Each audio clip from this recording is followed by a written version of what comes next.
താമരക്കുളം പുതിയ വീട്ടിൽ ദേവീക്ഷേത്രത്തിൽ സപ്താഹജ്ഞാന യജ്ഞത്തിന്റെ ഭാഗമായി രുക്മിണി സ്വയംവര ചടങ്ങ് നടത്തി. സ്വയംവര സദ്യ, ഭാഗവത പ്രഭാഷണം എന്നിവയും നടന്നു. താമരക്കുളം പുതിയ വീട്ടിൽ ദേവീക്ഷേത്രത്തിലാണ് സപ്താഹജ്ഞാനയജ്ഞം പുരോഗമിക്കുന്നത്. യജ്ഞത്തിന്റെ ഭാഗമായാണ് രുക്മിണി സ്വയംവര ചടങ്ങുകൾ നടത്തിയത്. രുക്മിണി സ്വയംവരം പാരായണത്തിനു ശേഷം ഭാഗവത പ്രഭാഷണം നടന്നു.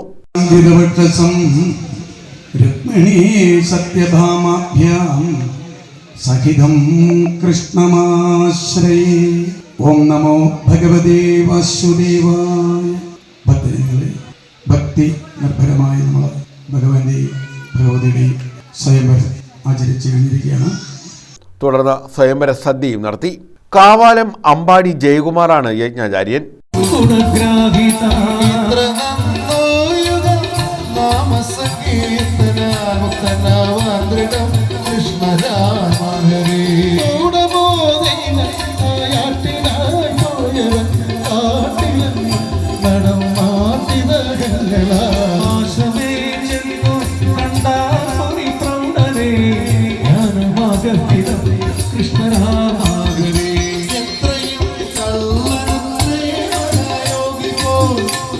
വസന്തൻ രഘുപതി പൂറ്റി യജ്ഞഹോതാവും, ഊരായിക്കോട് ബിജുകുമാർ, ഷാജി വൈഷ്ണവം, കുരീപ്ര ശ്രീകുമാർ എന്നിവർ യജ്ഞ പൗരാണികരുമാണ്.